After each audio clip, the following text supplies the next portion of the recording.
भगवान शनिदेव की जन्म कथा का धार्मिक ग्रंथों में अलग अलग वर्णन मिलता है।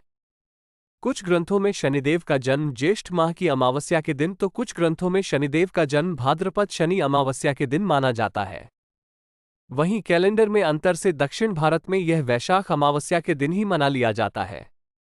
एक कथा के अनुसार शनि देव का जन्म ऋषि कश्यप के अभिभावकत्व यज्ञ से हुआ था, लेकिन स्कंद पुराण में शनि देव के पिता का नाम सूर्य और माता का नाम छाया बताया गया है। शनि देव की माता का नाम संवर्णा भी बताया जाता है। आइए जानते हैं पूरी कथा। शनिदेव के जन्म की कहानी के अनुसार राजा दक्ष की कन्या संज्ञा, कुछ जगह देवशिल्पी विश्वकर्मा को इनका पिता बताया जाता है, का विवाह सूर्यदेव से हुआ था। संज्ञा सूर्यदेव के तेज से परेशान रहती थी, इससे वो सूर्यदेव की अग्नि से बचने का मार्ग तलाश रही थी। इस बीच दिन पर दिन बीत रहे थे। तब तक संज्ञा ने वैवस्वत, मनु, यमराज और यमुना नाम की 3 संतानों को जन्म दिया।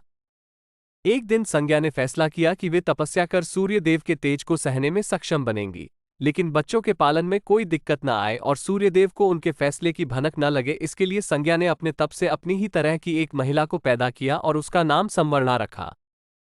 ये संज्ञा की छाया की तरह थी, इसलिए इनका नाम छाया भी हुआ।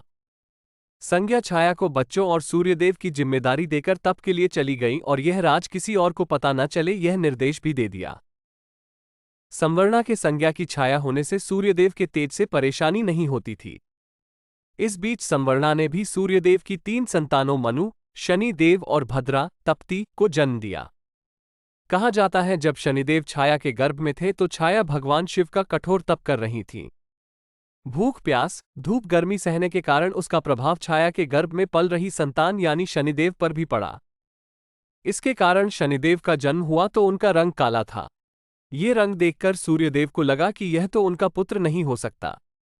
उन्होंने छाया पर संदेह करते हुए उन्हें अपमानित किया। मां के तप की शक्ति शनिदेव में भी आ गई थी। मां का अपमान देखकर उन्होंने क्रोधित होकर पिता सूर्यदेव को देखा तो सूर्यदेव काले पड़ गए और उनको कुष्ठ रोग हो गया। अपनी यह दशा देखकर घबराए हुए सूर्यदेव भगवान शिव की शरण में पहुंचे। तब भगवान शिव ने सूर्यदेव को उनकी गलती का एहसास कराया। सूर्यदेव को अपने किए का पश्चाताप हुआ। उन्होंने क्षमा मांगी, तब कहीं उन्हें फिर से अपना असली रूप वापस मिला। लेकिन इस घटना के चलते पिता और पुत्र का संबंध हमेशा के लिए खराब हो गया।